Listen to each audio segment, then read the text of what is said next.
Big group, cool. So maybe just explain a little bit why we do this. It's to get open source enthusiasts together, share around technology, etc. So why free beer? It's because everybody knows the story about open source is more like free speech than free beer. So we thought we'd combine that and actually have free beer. By now, hopefully you figured out where the bar and all the food and all those good things are. Big things for tonight. Please help us think for other topics. If you would like to come and present, please let us know. If you know of anybody else that can come and share some really cool ideas and technologies, please. That's how we keep these events going. Just once again, like to thank Investec for making the facilities available to us. Without their involvement, this would not be possible. So thank you to them. All right, without further ado, I'm going to call up Thomas Lee. He works for Wingu. We've known each other for a couple of years. And Thomas is going to share a little bit about their OpenStack journey. Enjoy. Thank you, Maggie. Good evening, everybody. I promise this cloud picture on the slide deck is the last one I'll show you in my presentation. So, just a little bit about myself. I'm the CEO of Wingu. We're a South African cloud computing company. We built a public cloud based around OpenStack. So throughout the presentation tonight, I'll share with you a little bit about our own OpenStack journey, what we've done in that space, and I'll then unpack the OpenStack project so you guys can get a better view of where it is and where it is heading. So the first thing I want to just do is just quickly show you a little video about what we do with OpenStack. Wingu is an African cloud company that provides infrastructure as a service with virtual networking, storage and compute available at the click of a button. We believe that cloud computing is not only about technology, but it is a way of doing business. Wingu delivers IT infrastructure on a pay-as-you-go utility basis, basically the same way you would use water or electricity. Our automation and orchestration technology enables you to use modern tools and techniques to automate your virtual infrastructure. This saves time, reduces effort, and makes for less human error. With our services, you can do in minutes what would have taken hours or days on your traditional IT infrastructure. Visit our website www.wingu.co.za for more information. Wingu, cloud computing for Africa. So I'll share with you tonight how we did all of that using OpenStack. So just a little bit about our own OpenStack journey. We got involved in the OpenStack community around middle of 2013. That meant that we traveled internationally to the OpenStack summits. We started engaging with some vendors, started getting active to understand how this technology fits together and what it looks like. We started running our first OpenStack platform towards the end of 2014. And our flagship production platform went live with paying customers on April Fool's Day in 2015. What we've had to do, just based on the amount of time that's passed, is we had to go through some OpenStack version upgrades. Now, nothing puts fear into an OpenStack engineer like the word upgrade. So we've been through that. We've also had to play around by swapping out some of the traditional OpenStack projects like the Neutron networking stack for tools like OpenControl, so that we know how to integrate third-party Legos inside this OpenStack environment. And we are an Ubuntu cloud partner, which means that we provide services and subscriptions around Ubuntu, as well as Ubuntu cloud images on our cloud platform. We've also had to build a second OpenStack environment when we upgraded hardware and did some new things on our platform. So we also went through the challenge and the pain that it is to move users and projects between two different OpenStack environments. And we've also gone down the road of enabling lots of features in our OpenStack environment. So what we're running today, and I'll show you that during a demonstration a little bit later in the session, is OpenStack with a lot of features enabled around it. Those features also include third-party commercial tools like Trello Vault for backup that we've deployed. And we're currently building an OpenStack billing platform to help us monetize our OpenStack assets. We currently have a commercial tool that we use for that. It has many shortcomings. So we decided to start building a proper framework for what we want to do. In doing that, we discovered that we needed a nice web framework that could do a few things that the existing tools couldn't. So we started internally and we built a platform called Tachyonic. We announced that we open sourced this tool at Python conference last year in Cape Town. So that is available if you guys want a really slick Python 3.6 web framework. Part of what we're trying to do to make OpenStack a bit easier to consume is we're building an alternative graphic user interface for OpenStack. I'll show you tonight some of the API features, some of the standard dashboard features, but we're trying to use easier tools using the APIs and the power of OpenStack to build buttons where you can, at the click of a button, do a lot of the infrastructure stuff that you normally do by hand in an automated fashion. We have the pleasure of engaging with customers around OpenStack. That gets us a good sense of where the industry and the product is going and what customer requirements are around that. We've also taken OpenStack and taken the lessons that we've learned from running a public cloud environment, and we've packaged that into a easy to consume pod type architecture, almost like a hyper-converged OpenStack environment. And finally, we started productizing a bunch of virtual network services like firewall as a service, load balancer as a service, etc., inside the OpenStack environment. With all this in mind, we've had quite a journey to get to where we are today. So, quick research. How many of you have heard of OpenStack before? Show of hands, please. Now, I've been doing talks on OpenStack for the better part of almost 3 years. And even as short as 2 years ago, if I asked that question, I might see 1 or 2 hands in the audience.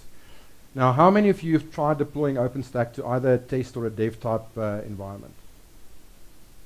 Couple of hands. And who's running it? Anybody running it in production? Really? Okay. So lots of scope for you guys to learn stuff tonight to get your virtualization stacks up and running. So what is OpenStack? OpenStack is cloud control software. It is designed to control vast quantities of compute, network, and storage resources. And when I say vast quantities, there's OpenStack environments running globally, ranging from 10,000 to 100,000 nodes. So we know that the technology scales very well. You can't run it at scale if it's not stable. So quite a good platform for that. The way it works and the way it physically fits together is actually quite interesting. So at the bottom of the platform, you have a common network that you define for where your OpenStack services are going to live. You try and do this with as few VLANs as possible, so you can just get the OpenStack services to communicate with each other. And on top of that, you deploy the common platforms or the common projects inside OpenStack. Now, typically, you would want to run virtual machines in that environment, or containers on bare metal, or bare metal servers. And of course, you need all the storage technology for block, file, and object to be able to store your data. All these services talk to each other using APIs. Those APIs are also exposed externally. So the tools like the OpenStack Horizon dashboard, that is a user interface for the cloud, uses those exact same APIs.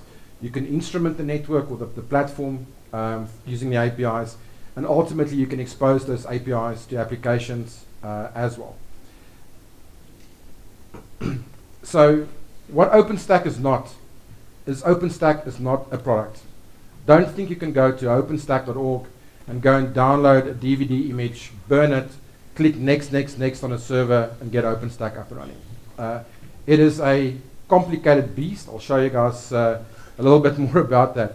And you need to understand that the power that the framework brings also brings some complexity.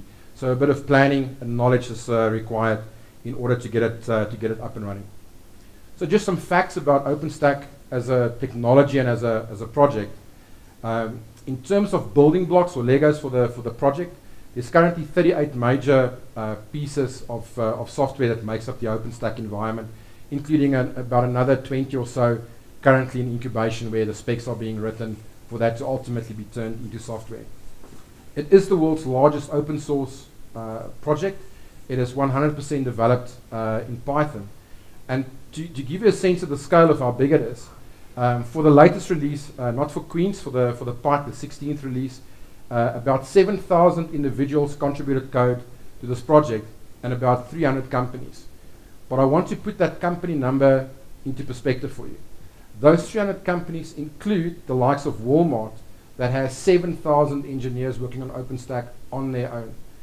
If you then add the resources from PayPal, Verizon, AT&T and all these guys, it is not inconceivable to think that there's perhaps as many as 50 or 60,000 engineers contributing code to the OpenStack project.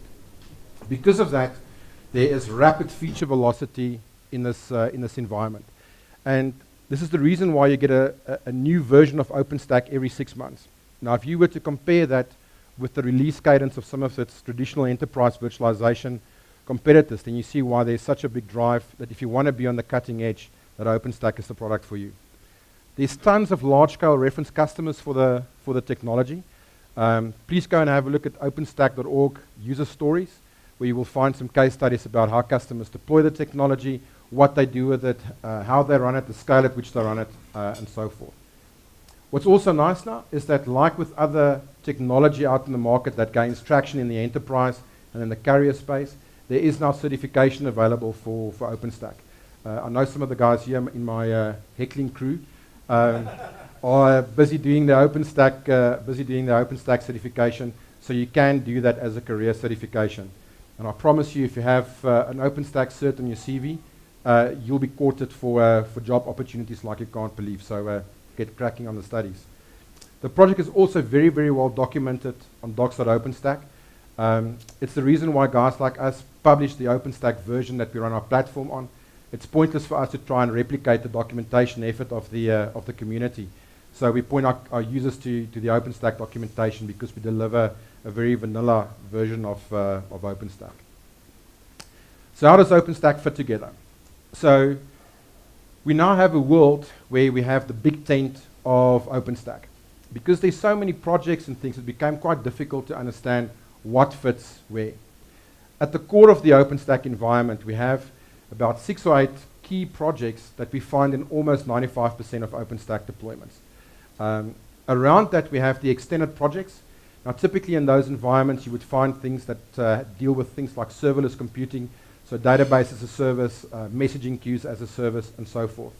And those are all projects that you can use to extend the basic functionality that you get with your initial OpenStack install. Then you've got the incubation projects, which you can think of as alpha or early beta code, where things are maturing to a point where it can be considered for production or development deployment. And lastly, a massive ecosystem of third-party tools and technologies. So if you think of vendors like Juniper, Cisco, Arista, the number is legio of vendors providing either open source or commercial tools for the OpenStack environment. So I want to quickly take you through just some of the major projects and what their functions are within the OpenStack environment. So the user interface that lots of first-time users interact with is the OpenStack Horizon dashboard. It's got a very Amazon EC2-like feel to it. I'll show you guys tonight what it looks like. But that is the graphic front end for interacting with the system. Nova runs the compute environment, so that's physically where the virtual machines live. We, like Google and loads of other guys, use KVM as the hypervisor in our own platform. However, nothing prevents you from running Xen, Hyper-V, or ESX as the hypervisor underneath OpenStack. Neutron delivers the software-defined networking component. So we create the tenant networks in Neutron. They get defined very, very quickly. I'll show that tonight as well. And then in order to have drives on your servers, you do need block storage. So the Cinder block store driver connects OpenStack to either vendor-based storage technologies or popular platforms like Ceph. We need to get authentication in place in the system for role-based access control and a few things, and that is the Keystone project. Keystone now has the ability to operate in a federated environment. So if you're running Active Directory in your environment, you would like to get your users to authenticate using Active Directory, you can do that. On our side, we use LDAP as a directory service that backends Keystone. And lastly, you need image storage. So for those virtual machines that you want to run, you need a catalog of operating systems, and that lives inside the Glance project.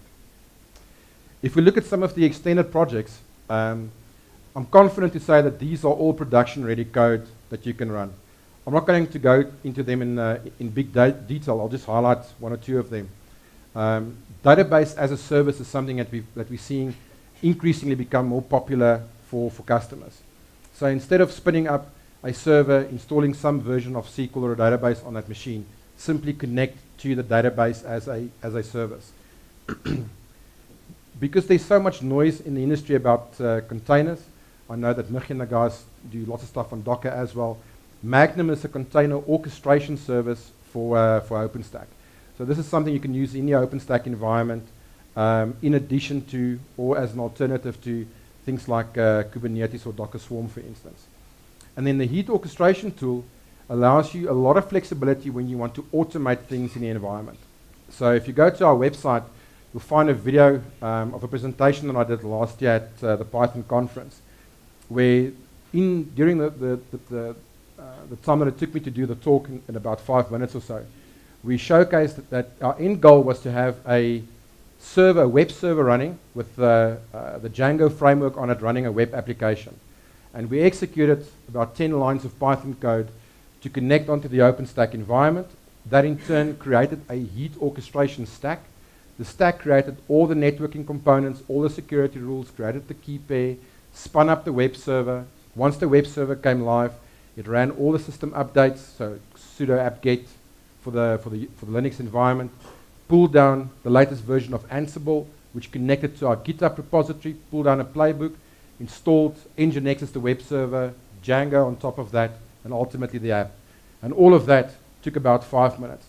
Now, if you consider the time and effort it would take you to do all of that by hand, this is the reason why orchestration is becoming such a big time saver in business. We're also seeing some traction for the Ironic project, the bare metal as a service project. There are some applications in the enterprise that don't like to be virtualized, that wants to run on actual metal.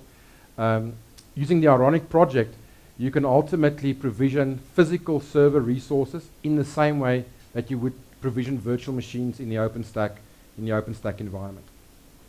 Maybe just the last one there that's quite interesting is Swift. Swift is an Amazon S3 compliant object store. So if you just want a spot to dump some unstructured data in the cloud, Swift delivers that for you. There's another whole bunch of projects. Like I encourage you to go to the OpenStack Software Navigator to go and have a look at some of these things. Loads of things that you can do to extend your OpenStack environment. Maybe just one that pops out there is the Manila shared file system platform. One of the troubles that we had with OpenStack is that if you want to do clustering of database servers and you're still using older technology like older generations of Microsoft SQL, OpenStack from a block store point of view does not provide a shared file system.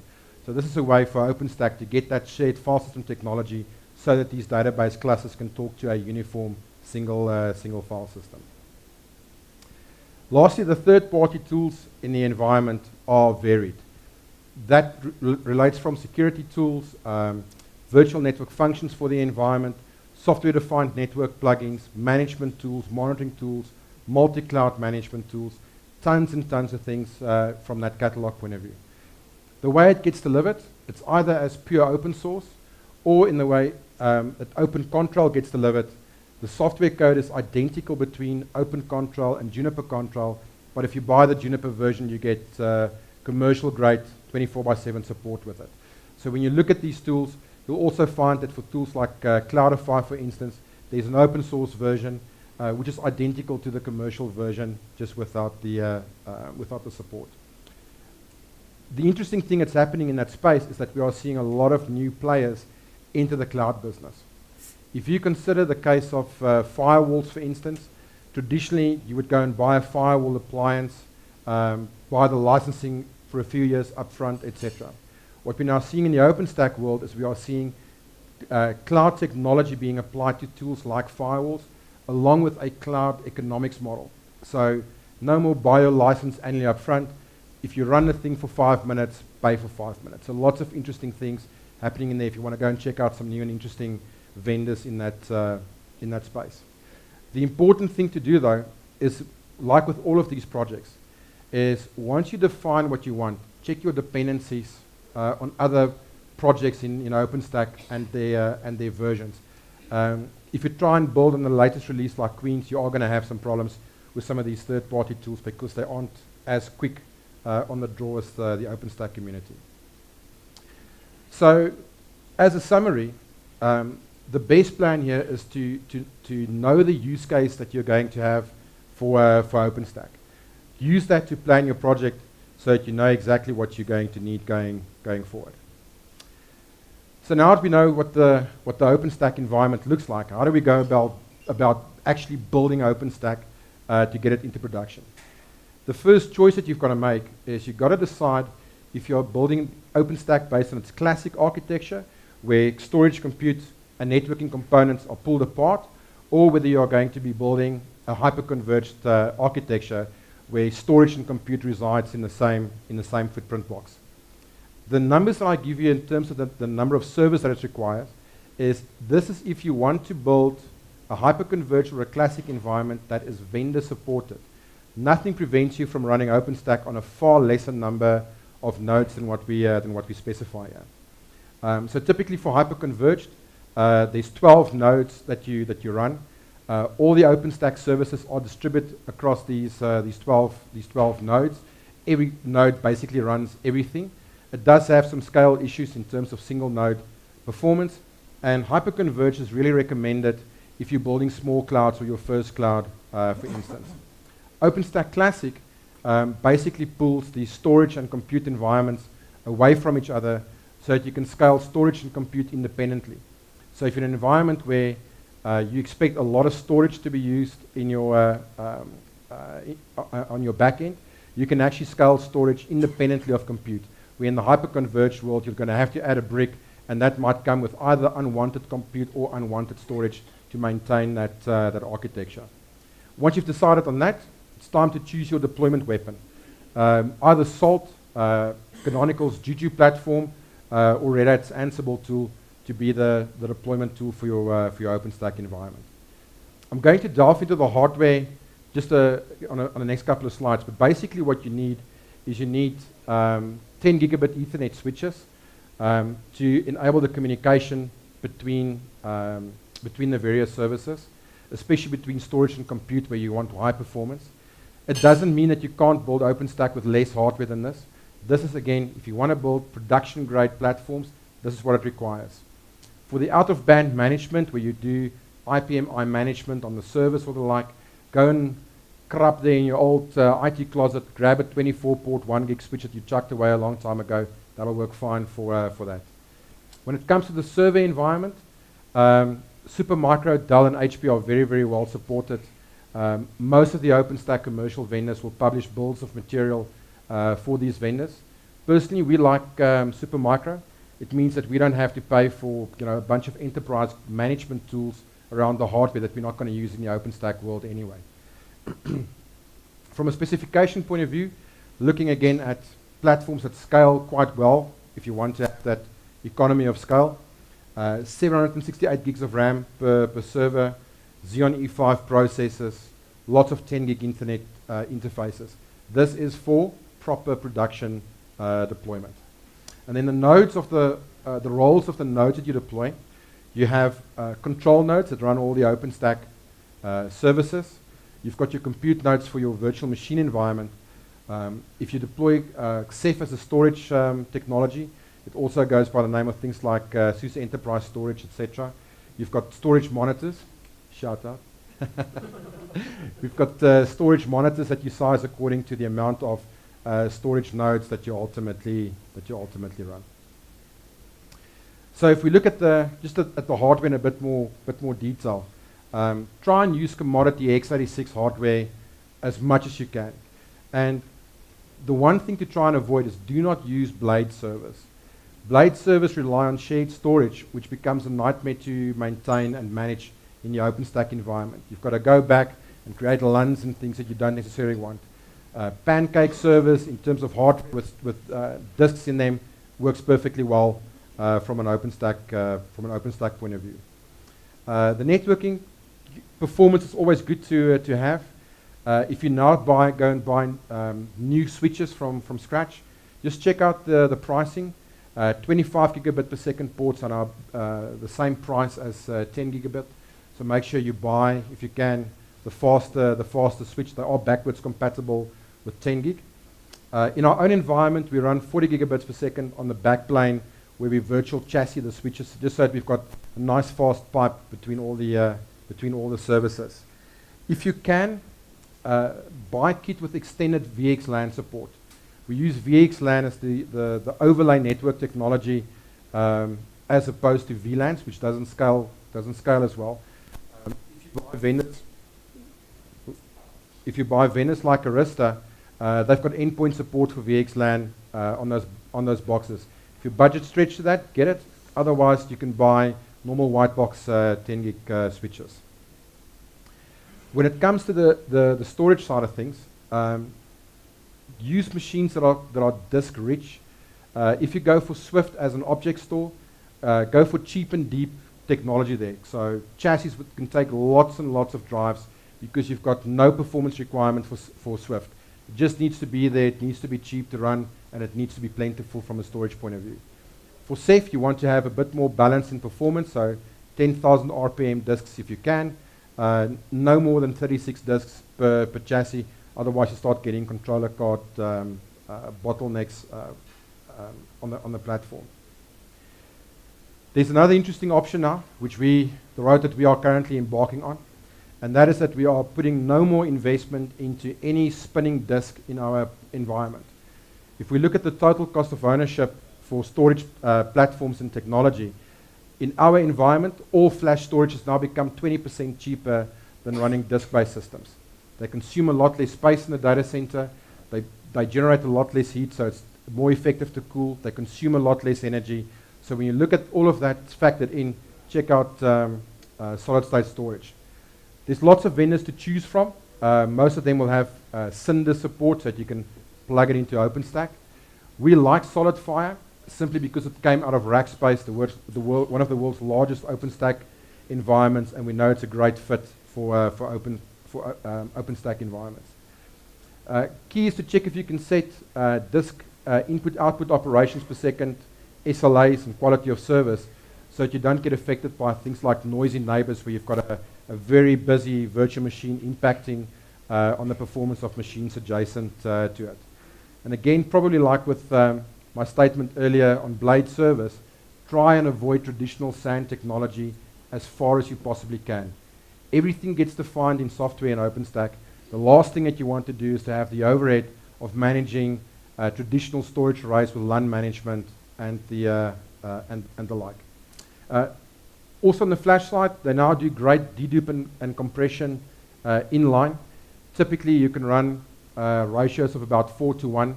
So if you have 20 terabytes of native raw storage on the platform, you can get as much as 80 terabytes of usable storage. In our own environment, we're getting rates as high as 9:1 on the dedupe and compression. So again, that gives you a lot of headroom on the environment. Of course, we have to talk about commercial OpenStack support, especially if you're building your first OpenStack environment. It can be very, very daunting. So most of the commercial open source vendors like Red Hat, SUSE, Mirantis, Canonical offer some sort of commercial subscription with professional services for OpenStack. Check that out, shop around between the vendors. Not all of them are equally well represented locally, so make sure you choose the right vendor from that point of view. Make sure that there's on-premise professional services available. You can do a lot with remote, but when you get that first platform up and running, it's always nice to know that there's an engineer that can come and assist if you run into some drama. If you are building OpenStack from trunk, know that the OpenStack forums and things are going to be your port of call for support. Don't be afraid to use it. Lots of very capable, very smart people attend these forums for the benefit of the OpenStack community, so it's not like you're left in a lurch by any stretch of the imagination. I would, however, recommend that even if you build from trunk, build according to the reference designs that are supplied by the OpenStack commercial vendors. There's a good reason for OpenStack architectures looking the way that they do. Trust me, guys like us have bled on the bleeding edge just to get to the point where we understand that they look the way they do for a specific reason, for scale and stability, and so on. So what can you use OpenStack for?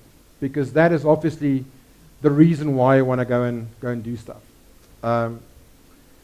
So let me first compare OpenStack with traditional enterprise virtualization that you have in your data center today. First of all, there's no license fees. So there's commercial support available, but you have the choice of opting that or not. Even if you do go the commercial support route, it'll cost you far less than licensing and annual maintenance on traditional enterprise virtualization. Because you're building on cheap x86 hardware, lots of CapEx savings. No expensive multi-million rand SANs, no complicated blade chassis, etc. The benefit that you get with this is that everything is defined in software. If we can define it in software, we can build it in an automated fashion. OpenStack is also great at user self-service, be that for, in our case, customers using our services externally, or for your internal customers using an OpenStack platform that you deliver for them. OpenStack is also very extensible. You don't have to try and log a feature request with your vendor and hope that in 3 years' time, in the next release, they'll have that available. The feature velocity in OpenStack is of such a nature that these things really get developed very, very fast. And of course, being open source, if it doesn't exist, grab the old keyboard, bit of Python, and code what you need. And lastly, the lack of vendor lock-in is quite important.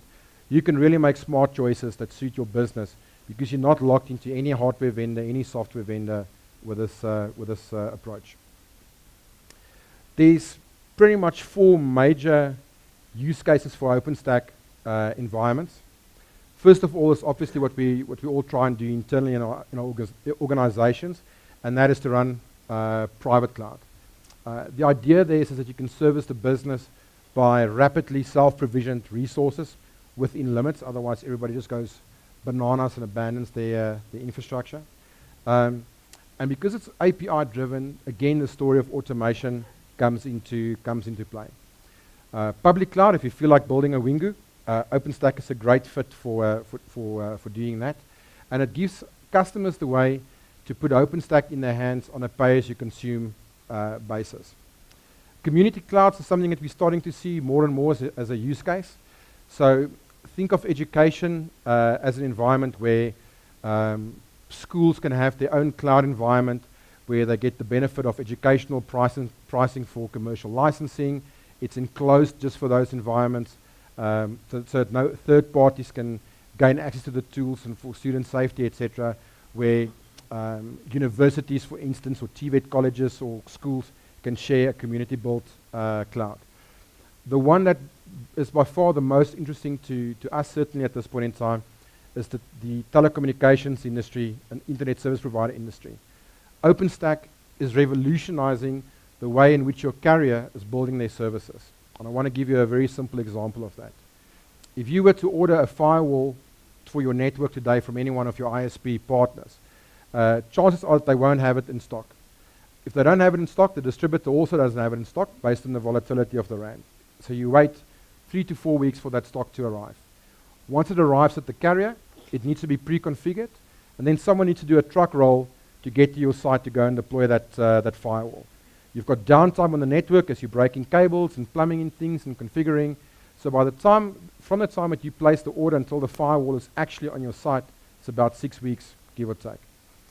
In the SDN NFV world, OpenStack has the ability to see into telco environments layer 2 and layer 3 VPN services. It now means that telcos can provide a web interface for their customers to go and say, on this link that I want to have this virtual network function. And it typically deploys in about 2 to 5 minutes, and the service is live for you as a customer. So keep an eye out. There's going to be a number of telcos in this kind of space that's going to revolutionize the way in which you buy services going forward. It also makes it easy to swap out technology. No need to beat yourself up for 3 years if you bought the wrong firewall. At the end of the month, if you don't like it, turn it off, switch your vendor X for vendor Y, and pay on a pay-as-you-consume basis for that. So, enough talk and PowerPoint. Let me show you what OpenStack actually looks like. So, on the slide that I have here, I just want to walk you guys quickly through the process that we're going to take. In order to get resources running, the first thing that you need to do is you need to make sure that you've got a way to authenticate against the virtual infrastructure, and that you can, if you're running Microsoft machines, decode your initial password, and we do that with key pairs. Then we're going to create the networks that you need. We're going to set up the virtual routers and things to make sure we've got access and connectivity to the internet. We're going to create the security groups, which are basically the firewall rules for microsegmentation. We're going to create the virtual server. We're going to find a floating IP to it and connect to it. So if you guys want to double check me that I'm not spinning stories up here, you can check the IP addresses and things that we use for when the services go live. I just want to quickly get myself on the internet here. The interface I'm going to show you is vanilla OpenStack. The only thing that we've done in this particular interface, because this is actually our production platform that I'm going to log into, is we've customized the colors and the logo to reflect our branding. Other than that, everything that you see in here is absolutely plain vanilla. Oh, that's great. That's fantastic. Oh, there we go. Thank you, Vodacom. They're not a sponsor here, right? So this is the basic login for the OpenStack Horizon environment. I do apologize. The screen unfortunately doesn't go very wide, so things look a little bit squashed in the display. When you log into OpenStack for the first time, you get presented with this overview screen where you can see how much of your allocated resources have you actually used. Now, these are limits that can be set by your administrator. So in this particular case, my administrator thought that I can only run 10 virtual machines. I can only get 20 virtual CPUs, 512 gigs of RAM, and so forth. You can always just make a request to the admin to change that for you, or in the case of our platform, there's a way where customers can go and request changes for that. So the first thing that we want to do is we want to make sure that we have a key for authentication against these various services. So on the Access and Security tab, come on, Vodacom. There's places for us to look at the firewall rule sets. There's place for us to look at the key pairs that we group, the floating IPs, etc. So I'm going to use a demo key that I already have. If you go and create a new key pair over here, it'll give you a one-time shot at downloading a key pair. If you miss it, you need to recreate another key pair. If you have already existing keys in your business, it's RSA 2048-bit keys, then you can import them over here. The next thing to do is to put together some security groups. Security groups are firewalls or firewall rules that not only firewall the instance from the internet, but also firewall the instances from each other. So I'm just going to call this free beer. I'm going to create my security group. And I'm a bit old school when it comes to creating these things. I like to have each protocol in its own security group so that at a glance I can see exactly what is inside a rule set.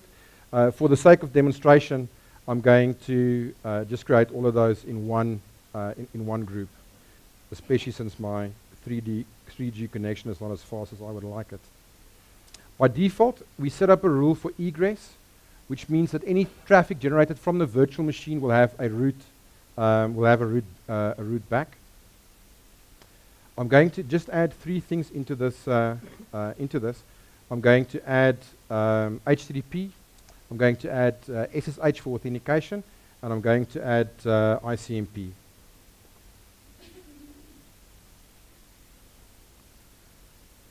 So I want to allow all ICMP traffic.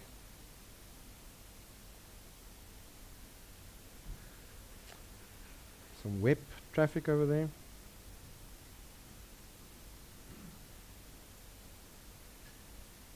And also SSH. So now when I create my virtual machines, I can assign this rule set group to that virtual machine. If you have these machines in the same layer 2 network, you'll also have to open up those rules between the various machines themselves, otherwise they won't see each other. The next thing we need to do is we need to create the network. So over here, if I toggle the label, we only have one network configured currently, which is the internet, the public network. So let me quickly go and create a network. We'll call that free beer. We want that to be in the upstate. We'll give it a subnet as well. And I'm going to use a good old-fashioned network here for internal network. And I do want this machine to go out onto the internet, so I am going to specify a gateway IP address. You can set options over here for DNS, DHCP. We recommend always running with DHCP. It runs with a reservation, so even if the machine reboots a bunch of times, it always comes up with the same IP address. Now, if you consider how long it takes to create the network under normal circumstances, that is pretty quick.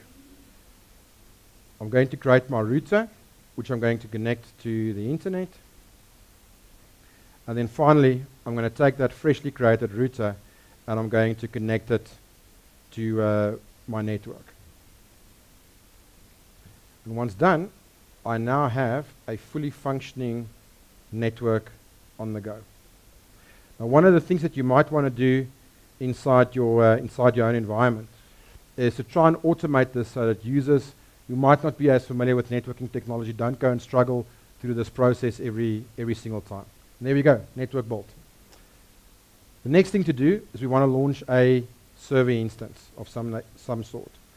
So I'm going to call it FreeBR. OpenStack can run into multiple zones of compute. I'm going to let the scheduler choose the best place for me to run the server. I'm going to spin up 3 servers so I can load balance some of them later on. There's a catalog of operating systems that you can choose from. In your own environment, you customize this. You add as many golden images as you want to the environment. You can also over here, if you previously snapshotted the machine boot from a snapshot, if you want to recover to a previous state, you can create bootable volumes and things. So all of that is pretty easy to work with. And then finally, I decide how much resources am I allocating to this virtual machine.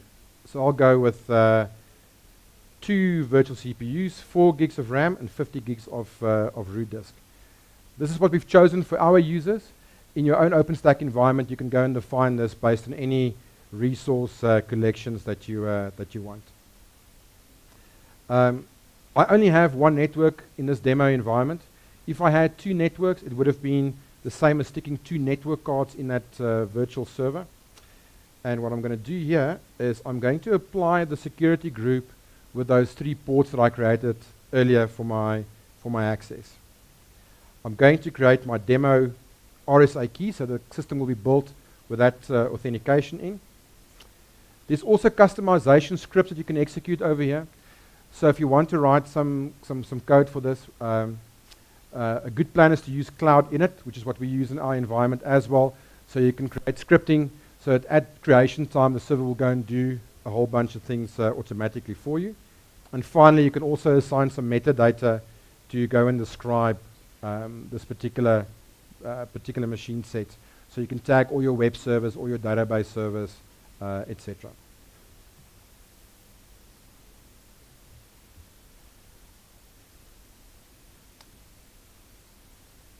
There we go. So if we look at the compute environment now, we'll see there's 3 servers being spun up in the environment. They're being created. I can see that OpenStack decided to place all 3 of these in availability zone 1. I can go and see over here the amount of resources that I've allocated to all of these. So these will take a moment to spin up. In the meantime, what I can go and do is I can go and create some additional disks. 50 gig might not be enough for my application, so I want to go and create an additional drive to just attach to one of my servers. I do apologize for the slow speed of this. I think I'm on an edge connection, not even a 3G connection. So we'll create a 100 gig disk volume over here. You'll also see it as I do that. It'll tell me how far I am down the line of provisioning with regards to my my allocated amount of resources on the system. Okay, disk created. Now if we now go back to the instances, I should have 3 running virtual machines. So in this process, we built 3 Ubuntu Linux machines, all up and running. So what I'm going to do is I'm going to provide a public IP address to one of these machines. Now currently there's no floating IPs allocated to my project, so I'm going to go and grab one out of the public pool that's available. I want one IP. And it's assigned that to me, so I'm going to associate that with the machine. So if you want to take out something and see if you can ping that IP address, you should now be able to get a response back from that. So what I'm going to do,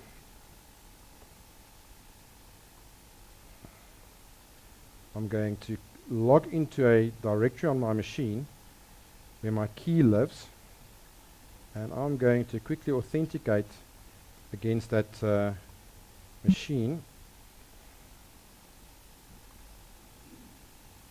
And let me just grab that IP.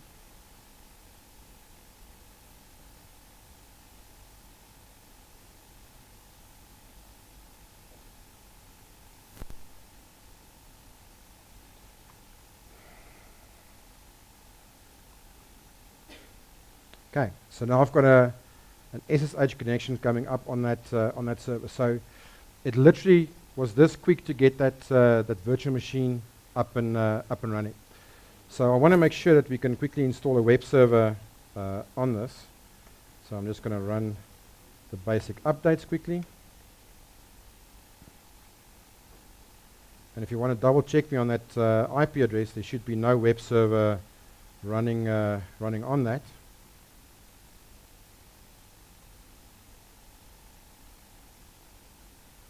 And if I do this,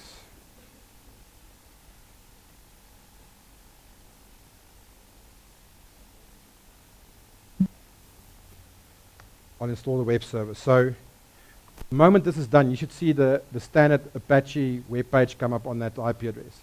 And that literally, a little bit long-winded while I'm explaining it, but that is literally how quickly you can deploy infrastructure in an OpenStack environment. Some other things that you can see over here. You can go and view things like load balancers. Load balancers in this case get delivered via the standard OpenStack Neutron interface, so it's HA proxy based load balancing. You can use firewall as a service if you prefer to have one firewall front-ending your entire network. The heat orchestration stacks live in here as well. There's an Amazon S3 compliant object store in this particular install. And then just to show how we do this, or that we've done that, there is a third-party tool called Trilio Vault integrated in here for doing backups in your OpenStack environment. So the way this works is we take stuff running on the block store and we dump it onto the Swift object store. And if all the demo gods are playing with, I should see an Apache web page. And that is it. That's as quick and easy as it is. Thank you very much.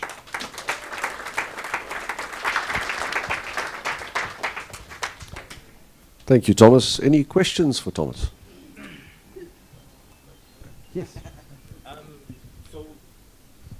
So service providers like Amazon or DigitalOcean, or would they also be using OpenStack, or would they be using something proprietary or different? So Amazon uses the Zen hypervisor based on stuff that they developed themselves. DigitalOcean runs at least on the KVM hypervisor. If you want to look at guys running OpenStack specific clouds globally, AT&T runs some, our parent company NEC in Japan runs some, Rackspace is obviously a well-known one, IBM. So there's lots of OpenStack powered public clouds out there. Nobody else. Can you just give us one more, a typical scenario how a company would benefit from a technology like this? Like, would this be a way for them to consolidate all their servers and to have one cloud deployment running with you guys? How would this work, like, for the average Joe, you know, the ITO that's looking after 20 servers, you know, what would be his route to OpenStack? Okay, so if you look at the benefit of, and that's not really an OpenStack benefit, it's a public cloud benefit. But when you look at the invested cost of running 20 servers on-premise, keeping in mind that you've got to provide networking services, internet to those machines, you've got to power them, cool them, provide space for them, etc. When you factor all of that in, running those machines in a cloud environment will give you a cost saving and a benefit. You also get the benefit of rapid provisioning of services. If you need a server because there's something happening that you didn't plan for, 3 o'clock in the morning, 3 o'clock in the morning you can go and create that server. That's a very general public cloud kind of benefit that you get. From an OpenStack point of view specifically, if you look at doing this on-premise, especially companies writing a lot of their own software get lots of benefit from this. BMW, as a case study, operates an OpenStack cloud for their software engineering guys. It runs in the same hardware configuration that I just spoke about here, 768 gigs of RAM, 12 nodes in that system. They create and destroy 100,000 virtual machines a month on that platform. Now imagine if you had to do that on hardware just to give your developers a sandbox to play in for software engineering. So there's very specific reasons for going private cloud and for doing this with OpenStack from an automation point of view. Any other questions? Oh, some more. Is OpenStack operating system agnostic? So let's say you've now set up your cloud. Can you deploy Windows in there, for example? Can you have a Windows server running in your environment, or is it strictly Linux-based OSs? So I may have hopped over that a little bit quickly earlier. Let me just show you over here. So this is in our environment. We make available CentOS, Syros for containers, CoreOS, BSD Unix. We've got SUSE Enterprise Linux running in here, Ubuntu, the last 3 flavors of Windows. You can put in anything that you want. From a Microsoft point of view, Microsoft is actually very OpenStack friendly. They provide signed drivers for OpenStack virtual hardware. So these machines that we provide over here run Microsoft signed drivers for OpenStack. They actually have their own OpenStack team inside Microsoft. Just behind you there. How's it? I just want to find out on the networking portion, because we are trying to set up that OpenStack system. We had a very big challenge when it comes to networking of the OpenStack, especially getting the public IP address. But I was a contractor, so I left while they were still having a challenge to set up the OpenStack to connect to and get the public IP address. Can you just go through or give us some details on how you get at that type of setup easily? So the problem you're explaining there is the number one problem in OpenStack. You need to, most times when technology like this get deployed, it gets handed to general system administrator guys who are not as au fait from a networking point of view as dedicated networking guys. And getting connectivity onto virtual machines is very important. This is why I said earlier when I spoke about the networking design, to try and use as few VLANs as possible. You typically want to create networks that isolate the storage environment from the compute environment, so that you don't have broadcast traffic in the same domains. But what is important is that you set up the networking in such a way that your virtual machines, when they come up, can talk to the metadata services in OpenStack for things like DHCP helpers, etc. And that's the one piece for some other reason. I don't know if it's not well enough documented or what the problem is, but we get places where the VM will come up, but it just has no connectivity. And when you troubleshoot that, you find out that there's an underlying network configuration issue, just the wrong VLAN assigned to the wrong environment, and the VM can't talk to the metadata platform to actually get that connectivity. But networking in OpenStack on initial configuration is it's the one that everybody stumbles over. Yeah, and we also had an issue that our OpenStack VXLAN was competing with our networking VLAN on the actual routers and switches. So that was also a problem that we were facing with. Yeah, that's networking related to, it's configuration related. VXLAN works incredibly well in OpenStack. It allows you to stretch those layer 3 services or layer 2 services over layer 3 networks so you can run between regions. But you obviously have to take care when you set that up initially. Anybody else? I'm sure Thomas also has business cards, so if you really get stuck. Bongani. In the beginning slides, you said it's not wise to actually use SAN infrastructure. What would be the hint around that? So let me clarify that. Using traditional storage is like jumping over a fire. You can, but that doesn't mean that you should. So with the OpenStack environment, because we define everything in software, with traditional SAN hardware, you have a lot of management overhead in terms of managing the storage backend. I'm sure you'll know that in your environment, if you have that, you'll have dedicated storage administrators. Now, when you're trying to rapidly provision services, the last thing that you want to do is do stuff quickly from an OpenStack point of view, but then wait for LUNs and things to be created on the back end for these services to talk to. There's also a cost issue.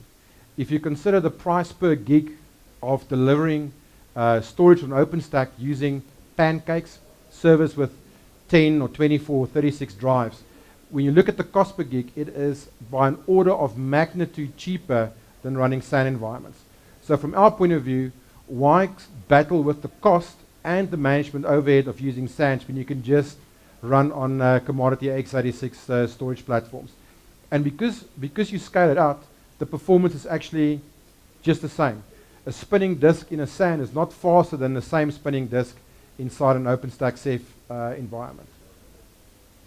Does that clarify that? Yes. Thank you. All right. Thank you, Thomas. Any further questions? You guys can tackle Thomas around a beer. I specifically liked your comment around Supermicro, because given this last week's Poloni Gate, everybody's scared of enterprise hardware. So, oh, good one. all right, guys, we're going to have a quick 15-minute break, so please go grab a beer, a cigarette, bathroom break, etc., and then we'll call you guys back at about 8:15. Thanks, man. Cheers.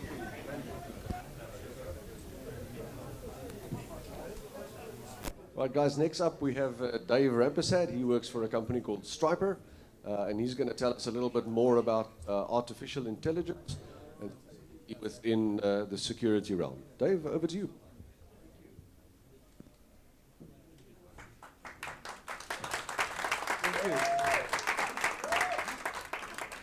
Good evening, everybody. I'm Dave Rampersad. Anybody want to grab a drink while we're getting started? Can go for it now, quickly. Okay, so tonight we're speaking about artificial intelligence and its impact on business and security. So I just want to give you a little bit of a background as to who I am. But before that, can I get a round of applause? And it's not for me, it's for you guys for being out here this evening. I mean, it's late, and I know a lot of you just came to avoid the traffic going back home, but some of you guys actually came out to learn something new, to network, to engage, to chat a little bit. So yeah, well done for coming out here, guys, and because you've taken the time, I want to give you as much value as possible. I've got extensive experience in the security sector, and I'm currently studying AI through Stanford. I'm doing a course on AI and machine learning and that sort of thing, and also sales and marketing as well. So my background, I've been in the intelligence security industry now for about 7 years, worked in various different verticals like government, medical, healthcare, education, etc. And I've also served on the Deputy Mayor's Board for Crime and Intelligence in KZN. For you guys to keep up with the content that we post, we speak a lot about new technologies and digital marketing and various different topics. I've got a YouTube channel, a vlog. It's called the Dave Our Business Show Africa. I'd like you guys to check it out. The companies that I'm involved in at the moment, it's an intelligence security group of companies called Sniper South Africa. We're involved in intelligent security in the aspect of number plate recognition. So we've found a gap in the market for number plate recognition, and we're trying to take a more proactive approach. So security as it stands right now is reactive. There's really phenomenal technology out there in terms of CCTV and that sort of stuff. And what happens is if there is an incident, may it be a robbery, a hijacking, or whatever it may be, we always reviewing the footage later. We seeing it on Facebook and other platforms, and then we're trying to investigate and find out what is happening. So we're trying to turn it around and make it a more reactive approach. So I'll go into more detail as to what we're doing there. Gatebook is the sister company. It's an electronic visitor management system. So essentially what that does is it replaces the book at the gate. So you're no longer filling in information. I mean, that's something of the past where you can pretty much write anything in there. No criminal is really going to write the real details if they're coming in to commit a crime. So, also involved in digital marketing. So I'm the founder and now non-executive director of a company called Stratton Media Studio. It's a cutting-edge digital marketing agency where we focus on digital strategies and that sort of thing for various different verticals. We're working with quite a few different companies there. On the security side of things, we've just done an article recently in two of these magazines. Some of you guys may be familiar with them. It's a high-tech security. One of them is called Access Identity Management, and the other one is the Residential Estate Handbook. We've got a couple of copies there. Maybe ask a few questions and give it out to you guys. But if you're interested to read it, then you can get onto my website. It's www.dave.africa. And we'll send you guys a digital copy if you're interested. So today's a very important day globally. I'm not sure if you guys are aware. Anybody knows what day it is today? Yeah, absolutely. It's International Women's Day. So I'd like to take a minute to shout out to all the females out there. Thank you for coming through. Yeah. So this is a little thing I'm involved with, and I urge you guys to check it out as well. It's quite cool. It's an initiative called Africa for Her. Basically what it is some people call it empowering women and girls. What they call it is investing. So that's because each action that you take to increase a woman's access to equal opportunities in the workplace, a girl's access to education, and steps to eliminate gender-based violence benefits your community, country, and continent.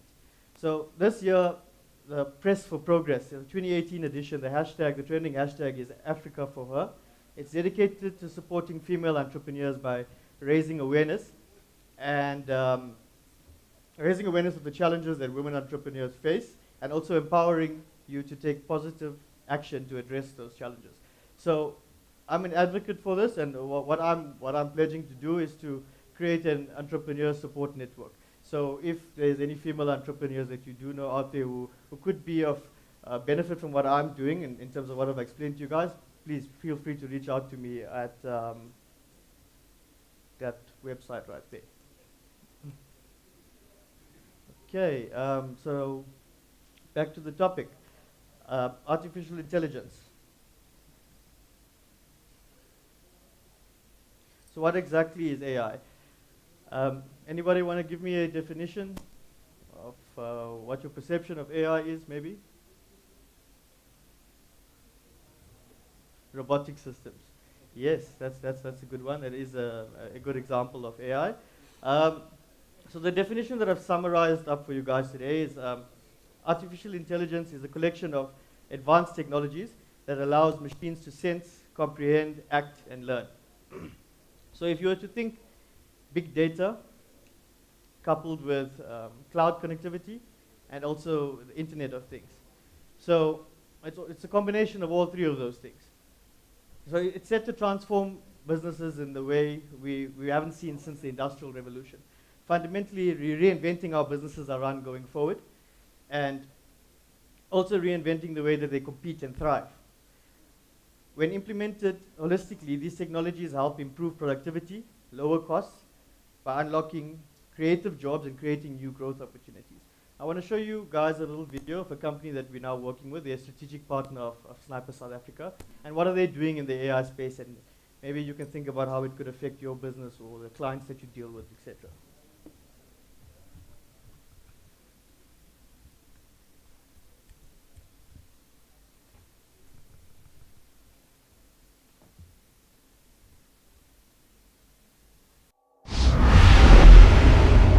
The fourth industrial revolution has begun. The Internet of Things is the catalyst, and it's fundamentally shifting the way business operates. IoT is becoming the differentiating factor in the new economy. Industrial and business-to-business IoT applications will create the bulk of IoT value by 2020, an estimated $11 trillion per year of economic value.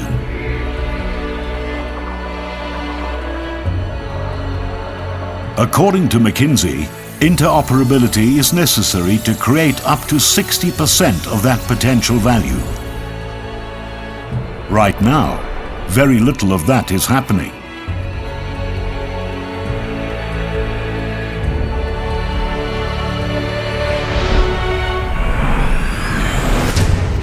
IoT.Next's platform breakthrough unlocks this value.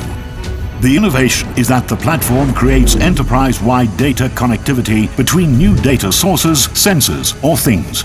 Any less sophisticated legacy systems, enterprise systems, applications, machines, cloud services, and allows people on any network using any operating system or device to connect and interact. The IoT.Next platform moves us beyond islands of automation and towards the seamless digital enterprise. Think of it as the extreme Internet of Things. IoT.Next's groundbreaking device, known as the Raptor, is an intelligent edge gateway, a data filter that handles thresholds and regulates the data load that is being transmitted across the network. A translation tool that addresses all industry standard protocols, able to handle all analog device integration and connections. Device connectivity problem solved. Interoperability problem solved. Big data problem solved. Implementation problem solved. IoT.Next Commander will consign typical control centers to the past. Commander is part of the IoT.Next application suite that creates collaboration centers delivering a single user interface that visualizes and controls your whole ecosystem of things and people. In addition, the IoT.Next platform allows for automatic detection of devices and dynamic configuration. Allows your business to input all your proprietary business processes and to automate decision making, limiting human error. Provides an electronic evidence bag that allows for reconstructing of events and how they occurred as a chain of evidence. Allows unlimited customization of the user interface through drag and drop of images, floor plans, site maps, bringing 2 or 3D environments to life. Protect your valuable data using military-grade encryption. Business application and integration problems solved. IoT.Next software has been built as a scalable, nimble service where devices and networks are seamlessly connected at speed. No need to spend months setting up a complex system. Integration and interoperability protect your existing investment and allows for rapid time to market. It's still your business, only better. I could see how it would be useful in your businesses and other applications.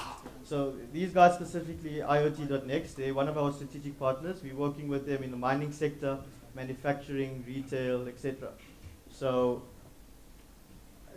they can pretty much go into almost any business vertical and automate processes. So for example, if you've got devices that aren't even IP ready, if you want to call them that, they would build special sensors to put them in there and pull in data feeds and use that to analyze that information and then push back to tell you your stock levels or, for example, the gas supply for the building, when will it be ready, or do they need to place a new order and that sort of thing. Moving on, AI is radically transforming your business. Are you ready? So what we're speaking about here, just give me a second. If you look around you, artificial intelligence is no longer a futuristic notion.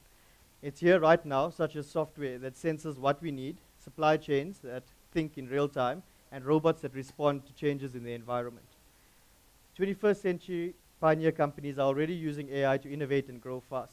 The bottom line is, Businesses that understand how to harness IT can AI can surge ahead. Those that neglect it will fall behind. So which side do you guys want to be on? AI paradigm shift is the transformation of all businesses processes within an organization, whether related to the breakthrough innovation, everyday customer service, or personal productivity habits.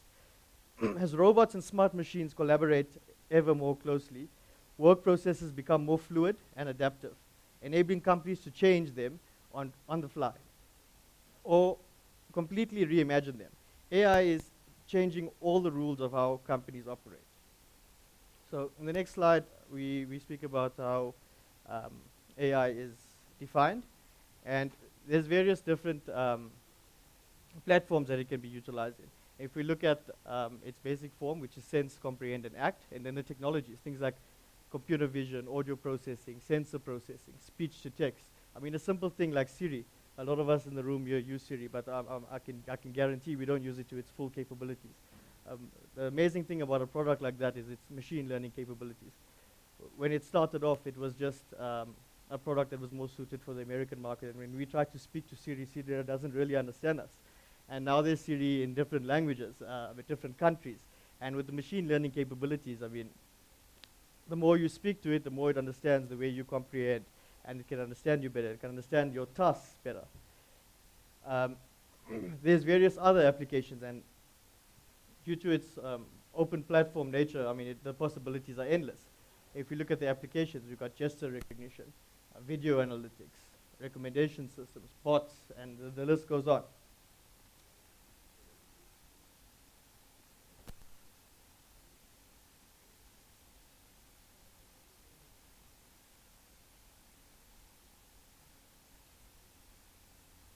Analytics and artificial intelligence are breathing new life into automation technology. These new technologies are doing much more than eliminating repetitive tasks. They are supporting humans in complex and creative problem solving by enabling analysis of dauntingly vast amounts of data, identification of trends, and possibly previously impossible, which were previously impossible to detect. I mean, this can be seen in various different market segments. For example, we're currently working with Sunrel, and they're analyzing the big data, which they've had for years. But now with technology, they can understand trends much better. I mean, they're sitting with a couple million license plates in their database.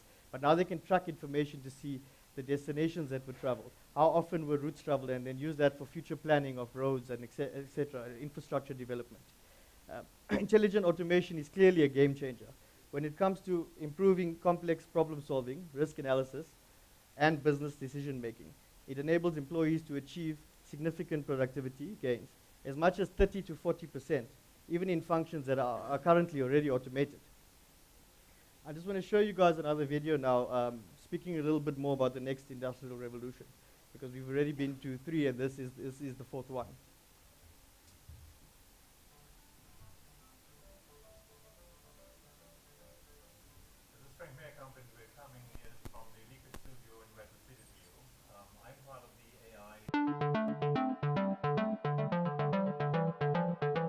This is Frank Meerkamp, and we're coming here from the Liquid Studio in Redwood City to you. I'm part of the AI Strategic Growth Initiative, working with Nicola Morini, who runs AI for Accenture. And maybe Nicola, introduce yourself and talk about what that means, driving AI into Accenture. I'm very excited to be part of this initiative. So this year for us, it's very important. Artificial intelligence is going to be, we believe, is going to be the next industrial revolution. So as such, it will impact all the dimensions of our business.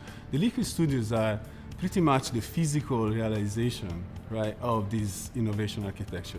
But the idea is that when a client comes in, it will be exposed to all the dimensions of the innovation architecture as a way to improve and transform their business. We're a place where clients come here to co-innovate and co-create with us. We facilitate design thinking, ideation sessions to explore their ideas. We brainstorm, we figure out what they want to build, and then we deliver it. We deliver a rapid prototype in a matter of days to weeks.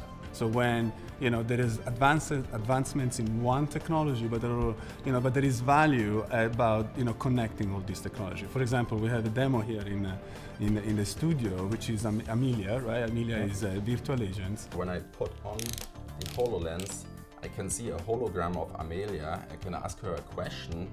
Amelia, show me the work procedures. And then I'll see in virtual reality everything I need to know. And I don't need paper, I don't need a laptop, I can work hands-free. In industry, they will even have smart helmets where when you put them on, you have a safety hat, safety glasses, and you see all the information you need to know and plans. And then your virtual agent, you ask a voice question to Amelia and she will show you everything you need to know. So this is like the new user interface for the worker of the future. They don't have to type, they don't have to touch in the air, they just ask. Because of deep learning and artificial intelligence, these bots can now respond creatively, and you don't have to give it every single potential answer in the universe. It can understand what you're saying based on what it's already learned. So really the learning is the artificial intelligence that makes all this AR possible. And then that demo, it basically puts together the IoT element, the virtual reality, the immersive experience element with artificial intelligence. And when you have all that combined, I mean, the sky is the limit. The timeline has been shortened dramatically, and actually we're doing a lot of, very significant projects right now, already. So it's moving very, very fast. Very good. Thank you so much, Nicola. And again, I would encourage everybody to visit the Liquid Studios and really have this immersive experience, what we do with artificial intelligence. Thank you so much.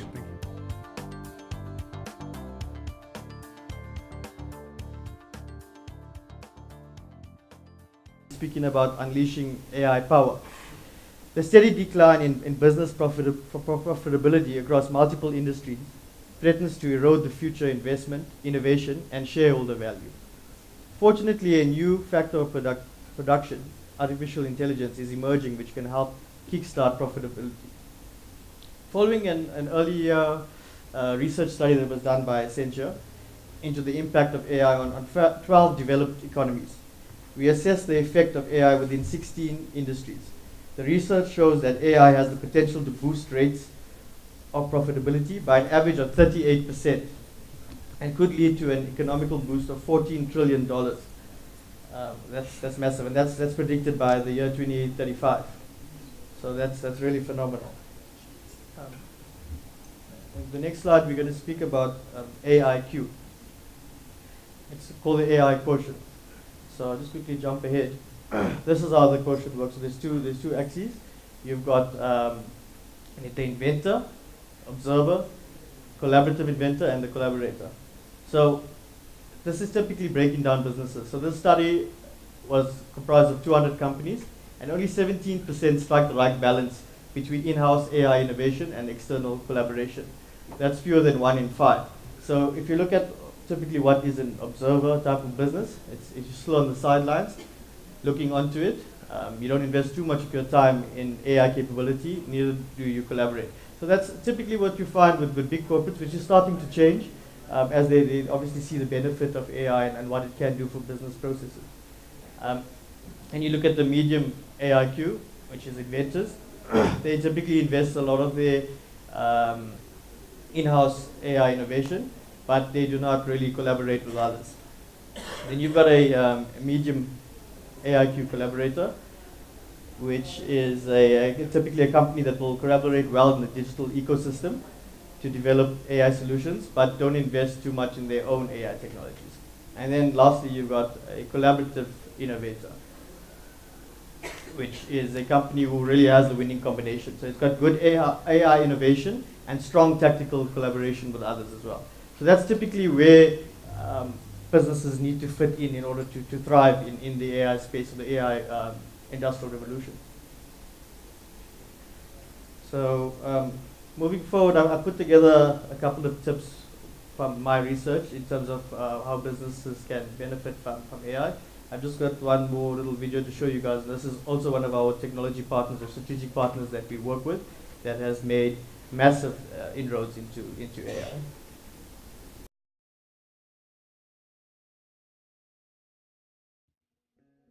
Advances in artificial intelligence are revolutionizing the way we think about personal and public security. Hikvision's dedication to high-quality, affordable security camera solutions have made them the market leader in security cameras globally. Now they are raising the bar even further. For the first time ever, Movidius and Hikvision have created a camera that has artificial intelligence technology embedded into the camera itself. Thanks to the Myriad 2 Vision processing unit, these devices are able to run cutting-edge deep neural networks algorithms. Deep neural networks allow computers to see the world much more like humans do, recognizing objects, classifying events, actions, and situations. When you combine cameras like this with AI, you get remarkable results in robustness and accuracy. We can automatically detect unattended baggage in airports and alert security staff. Police can identify cars even if the license plate has been removed. Thousands of hours of video footage can be scanned for missing persons in a matter of minutes. Taking this intelligence out of the data center and putting it right into the cameras themselves means we can be 1,000 times more data efficient and 1,000,000 times more energy efficient. Rather than just having a video recording network, we are starting to build a real-time response system able to alert emergency services to potential accidents before they even happen or even stop a crime in progress. We are so delighted to partner with Hikvision to deploy smarter camera networks and contribute to creating safer communities, better transit hubs, and more efficient business operations.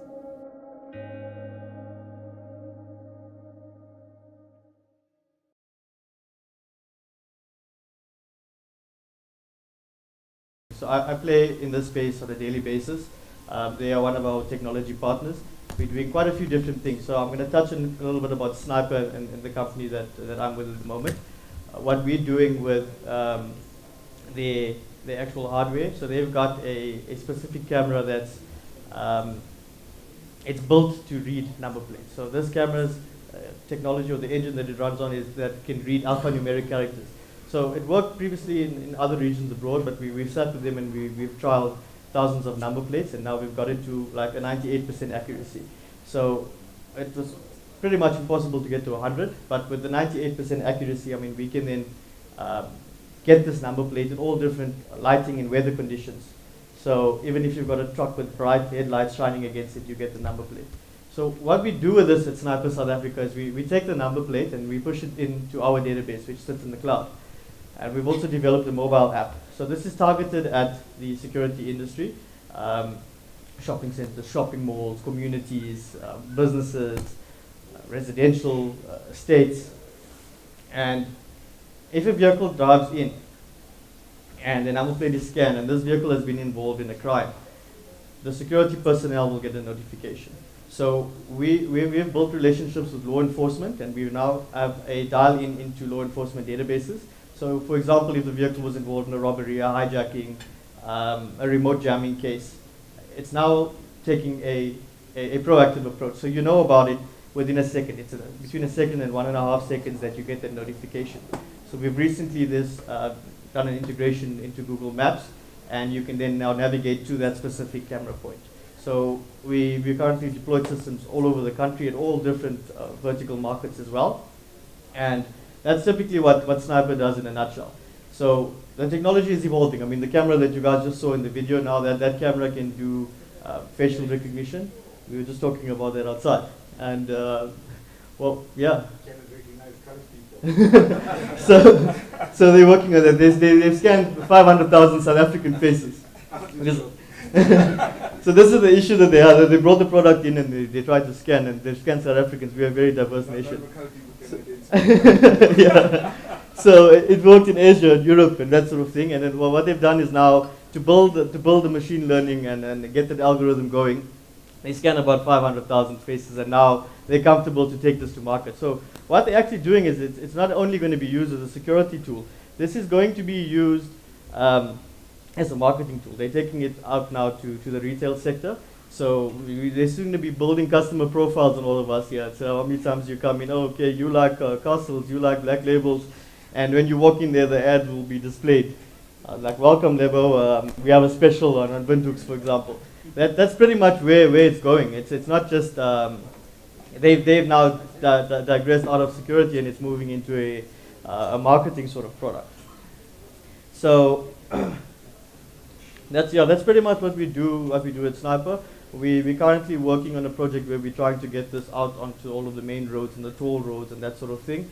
So if a criminal does enter your premises and then he does by some chance get away from the security personnel and they try to get onto a toll road or cross a border, we want to identify them and nab them.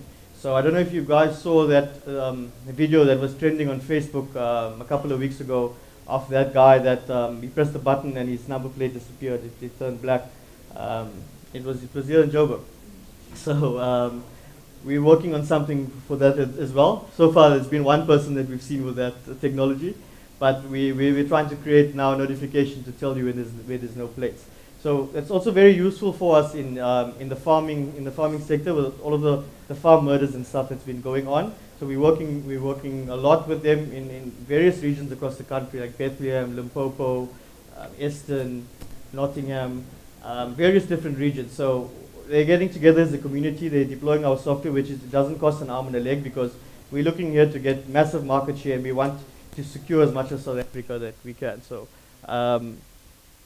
we're putting that in there, and you partner up with the local security company and also with law enforcement. So what we find is that the security companies actually react faster than law enforcement does because they're incentivized to. Because at the end of the day, if a security company makes a big arrest in your region or in your area, they're going to get more market share and it's better for their marketing, etc. So we double down on that. And actually got one of my clients in the audience there, Bill, from Mamba Security in Edenville. And they'll be working very closely with them in that region. They've had massive success. So yeah, that's what Sniper does. Now, moving on out of the security portion, just back into AI in general. These are a couple of, well, that's the camera that you guys just saw. There's a couple of tips for businesses that are wanting to move into the AI space. So it's broken down into three steps. I'd say design, execute, and monitor. So in design, we're looking at these four points. So I'm going to elaborate on them now. Create an open AI culture. Corporate culture must adapt to the presence of its new AI employees. It will demand trust, openness, and transparency. It must not address only interactions, but employees' concerns over the impact of AI on job security, wages, and privacy. This is obviously a big concern, and it's not just in the South African market. It's happened at various other regions where AI started to become a thing of the norm and started to become implemented by companies. It's obvious that employees will be afraid that, oh, we're going to lose our job now to a robot type of thing. So this process needs to start much earlier before they start implementing it. So AI can be used proactively to improve workplace culture. And also adopting a holistic approach to AI. Keeping abreast of technology can expose business opportunities as staying current with ever-changing customer dynamics. By reducing the distance between business leader units, IT, those units specifically, businesses will be more able to identify and pick lower-hanging fruits. So introducing change management will also reduce this organizational emotional divide between the fear of AI and those that embrace it. So leveraging the ecosystem. Explore AI platforms preferred by customers and forge strategic partnerships. Also consider the value of sharing and enhancing business intelligence through collaboration with other companies and organizations to target higher value in return. And that's something we've recently started doing at Sniper specifically. So we are an open source system, so we are able to plug into another app or another piece of software. If somebody out there has this creative idea of how we can make it better, we're open to that. We'll give you the API, we can start chatting. Obviously, there's certain protocols we need to follow because of it's a security product, and we're not just going to open it up to everybody. There'll be NDAs and blah, blah, blah, but we're open to doing that sort of thing.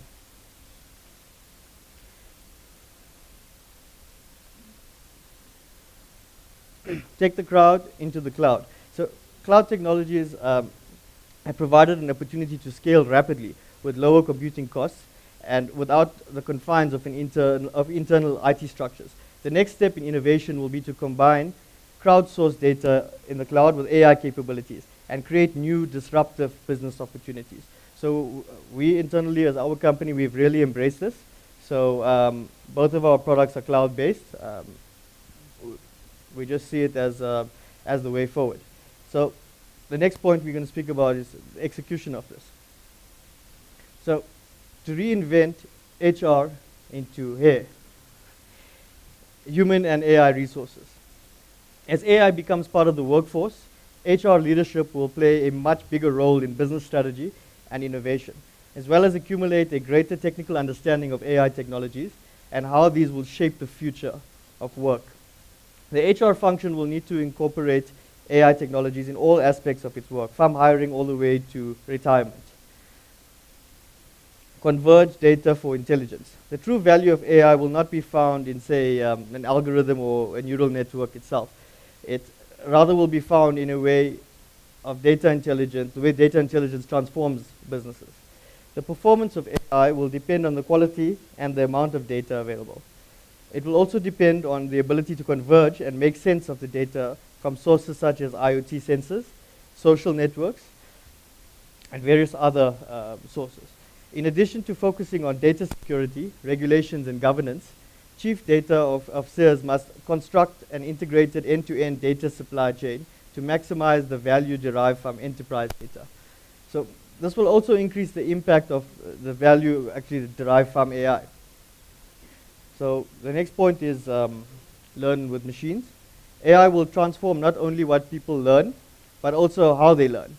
To fully exploit the potential of AI, human and machine intelligence must be tightly interwoven.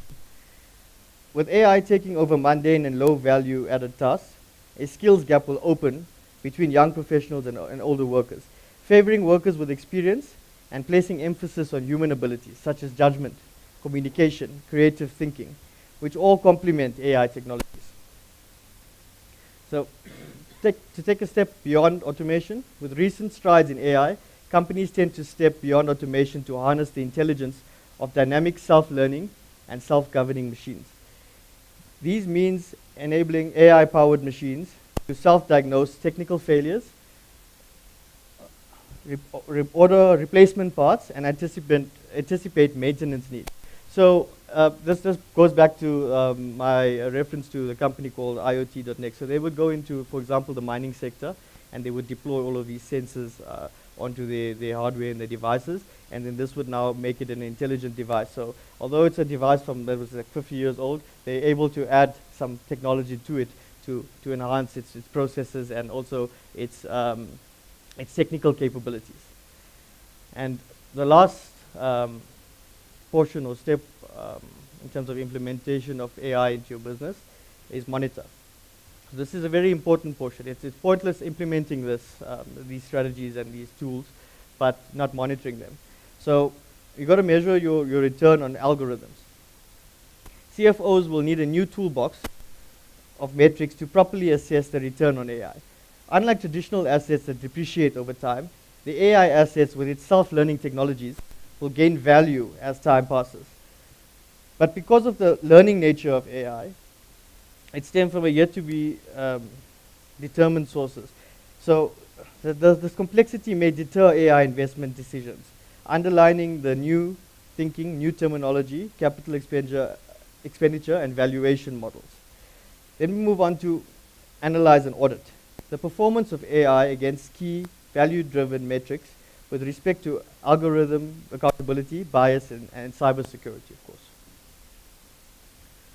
So that's pretty much it in a nutshell, guys. That's what I have to share with you guys on AI. And I just wanted to say thank you to Obsidian, Hikvision, African Global, ZK Tico, Brent out there, Investec, Stratton Media Studio, and Essentia. Is there any questions that I could maybe answer? Is there something that's intriguing you guys? Yeah, Charles.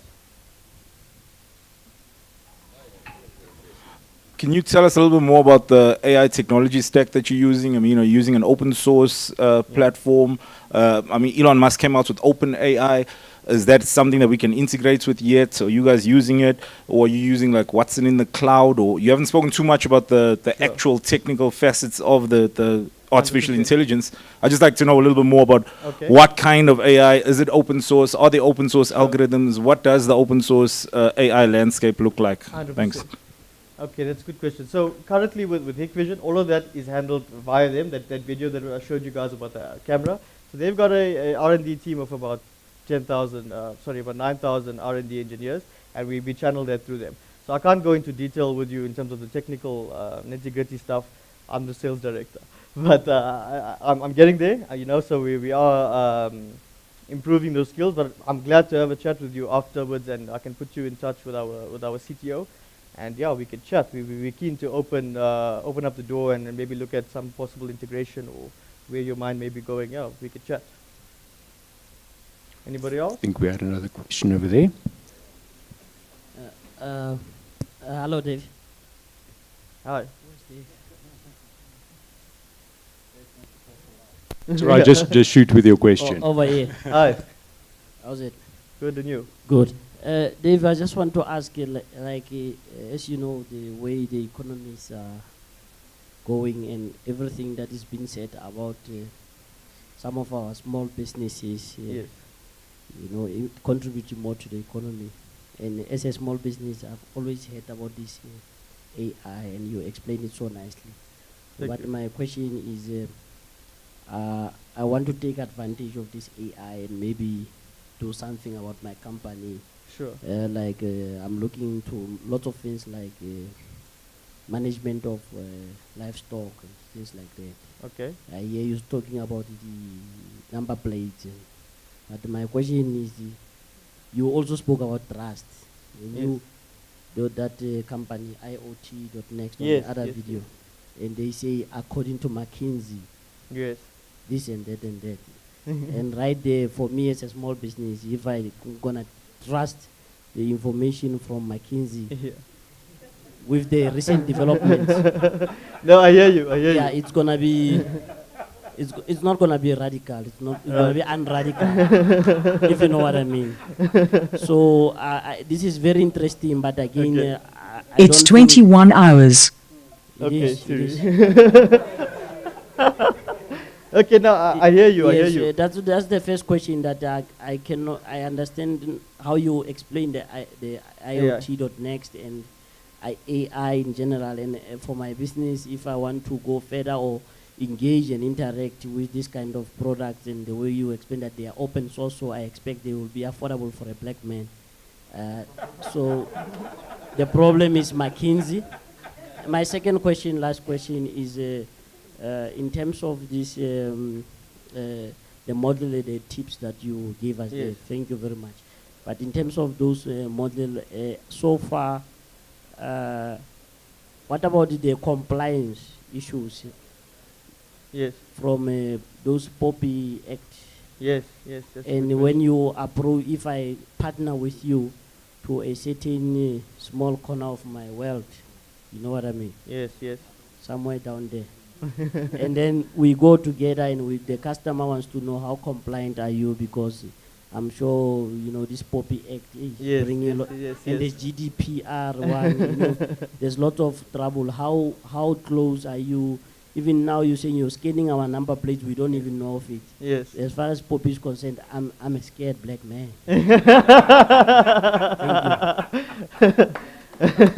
It's a good long question. The first question again. Sorry, could you just repeat the first question? It was about the cattle. Oh yes. Okay. So that company IoT.next that we spoke about, they're working in an abattoir. So they're deploying AI in the abattoir. It's the example that I remember was, so they're trying to enforce hygiene. So what they're doing is there's a certain room that you have to walk in and walk out of, that you complete certain tasks. And if the tap is not opened to complete your task and wash your hand, then the door doesn't open. And then it alerts somebody to say, well, this guy hasn't washed his hands. It's little things like that. We would really have to sit and dissect your business and see which processes exactly do you want to improve on, and what AI can help you out with. In terms of the legalities and the POPI Act, that process will be moved across once we do the analysis and see, okay, this is what you're trying to achieve. This is how we could maybe do it. And also it can be rolled out in a phased approach to make it affordable for you. You're not just going to go and say, oh, I'm going to spend 2 million rand on this system for AI.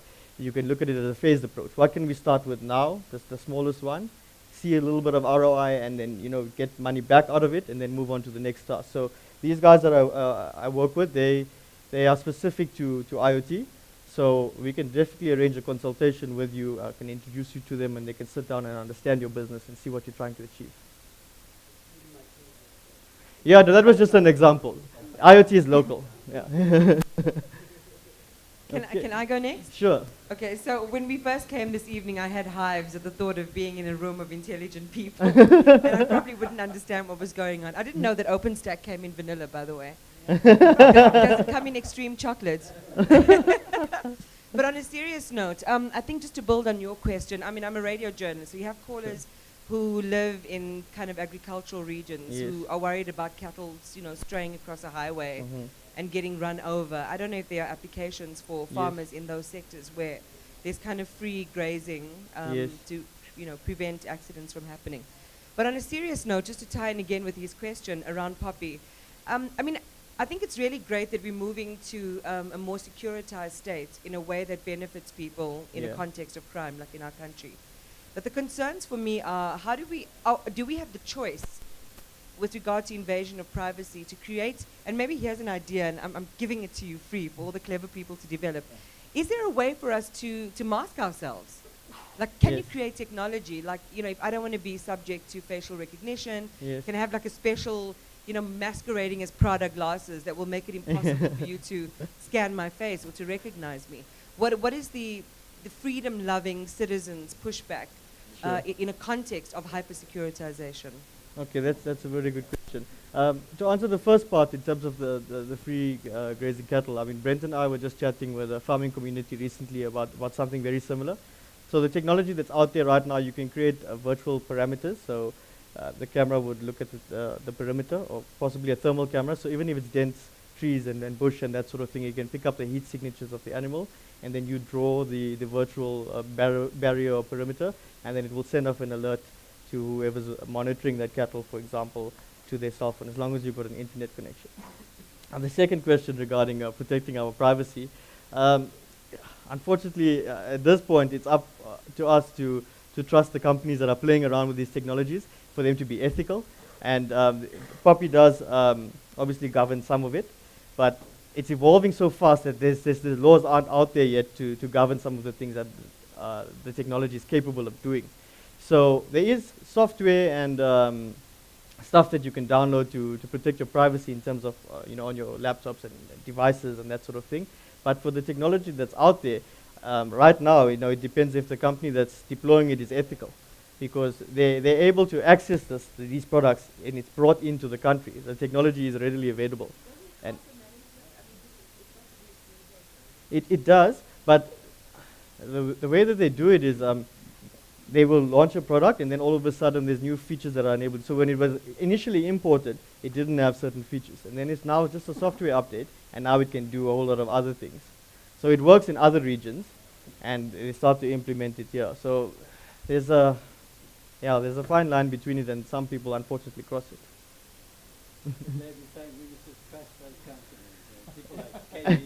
No, I'm not saying you should trust them. No, don't get me wrong. But right now, like, some of it is out of our hands. I mean, if we do find out of stuff that's going on, like certain types of technologies, then you can maybe do something about it. But there's a lot that's happening that we don't see. There's just something new that's put up, and you don't know what's happening. You really don't know what's going on. We only store criminal license plates. So if you've got a... If you the camera doesn't turn off when I go past. It doesn't, but and not record me. True, but we don't do any recording. So it just takes the plate and it cross-references. So it's only if the plate has a case number on it. That's when it returns a result into our system. Then it pops up and says, here's the SAP's case number, and blah, blah, blah. But yeah. Sorry, Dave, just a follow-up question. Sure. just a follow-up question in terms of the internet access, because it's not yet open source, as you know, internet. So, like my farm is that side, Fexberg. Yes, okay. So, 400, 500 kilos from here. Okay. All life, the heart is here in Gauteng. So if there's a project or a deal, maybe even across the border in the Mountain Kingdom, what have you got to offer me, you and your Mackenzie and IoT? What have you got to open source for me in that regard? Because there is no way the government of today is going to pull a fiber to that side. Bloemfontein is 200 kilos away, so what are you going to do for me in terms of that, to go the extra mile? Because I understand that this product, maybe you are still trying, you are getting deals here in Gauteng because it's good for you. But that side, brah. Yeah. Okay, no, I hear you. There is some type of technologies that you can use, like a satellite radio link or a wireless infrastructure. Right now, it's a requirement. You're going to have an internet connection.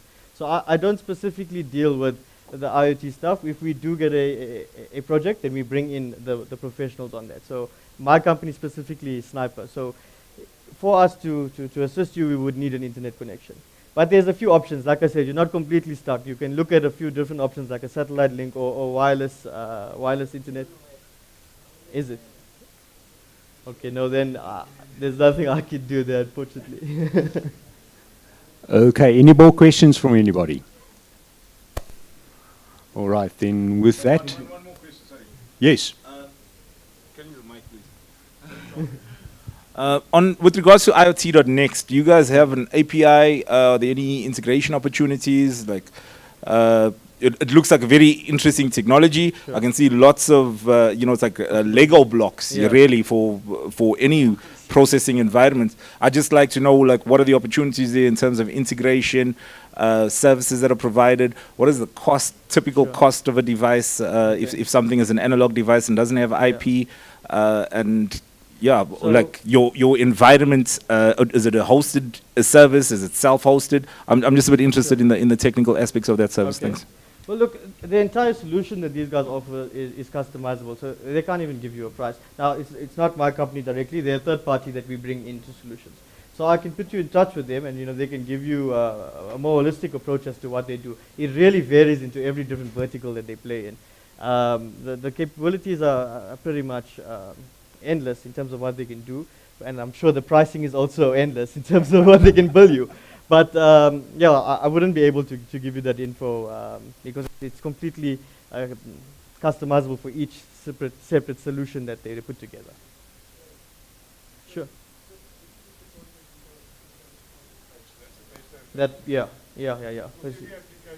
Yes, exactly. Yeah, you could come up with a few scenarios, and then they could tell you, okay, this is what we're looking at as a ballpark figure and that sort of thing. Cool. Right. Thank you very much, Dave. Thank you for having me. Well, for those of you who haven't noticed yet, I'm not Michi, who's grown a beard in half an hour. Michi, unfortunately, had to run. So it's up to me to say thank you very much. And thank you very much, Thomas, for your speech. And thank you very much for Investec.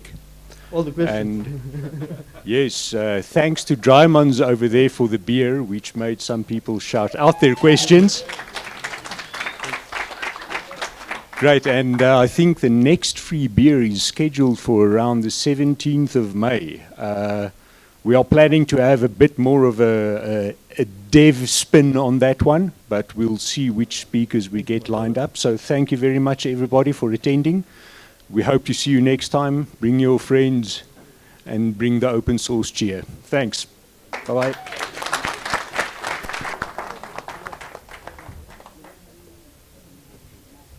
Yeah. Thanks, bro.